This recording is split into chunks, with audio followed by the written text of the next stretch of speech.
Gath y Babis yma I geni yng Caerdydd ym mlwyddyn cyfrifiad 2011 a 2012. Bob wythnos maen nhw'n mynd I wers nofio drwy gyfrwng y Gymraeg gyda menter iaith y ddinas.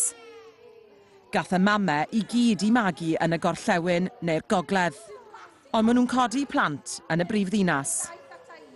Mwy neu lai yn syth ar ôl coleg, nes I symud mewn chwilio am waith a ges I waith a dwi byth 'di edrych yn ôl fel petai. Yn bendant am y dyfodol agos, sa'n gweld ni'n symud, mae'r ddau ohono ni, y fi a ngŵr yn dwlu byw yn Caerdydd. Mae'n jyst gymaint o bethau I wneud, ffrindiau ni mers eisoes rhan fwyaf o'r gogledd ac o'r gorllewin. Mae yna lot o Gymraeg yma, mae yna gymuned da yma. Heddi, nath canlyniadau'r cyfrifiad ddangos bod y nifer sy'n gallu siarad Cymraeg yng Nghaerdydd wedi cynyddu o 4,000.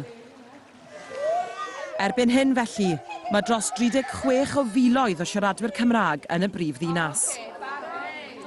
Nath Mali Thomas adael Tal y Bont yng Ngheredigion I fynd I Brifysgol Caerdydd tua 15 mlynedd nôl, a mae 'di byw yno byth ers hynny.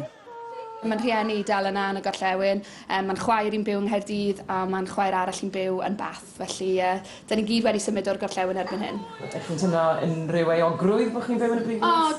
Dwi'n trio mynd nôl mor aml a phosib. Ges I fygwraeth hyfryd yn y gorllewin, mae'n ardal fendigedig o Geredigion, a dwi'n aml yn meddwl sgwnio sewn I nôl yna, ond am y cyfnod yma mae'r bywyd yn ni, mae Caerdydd yn siwtio ni.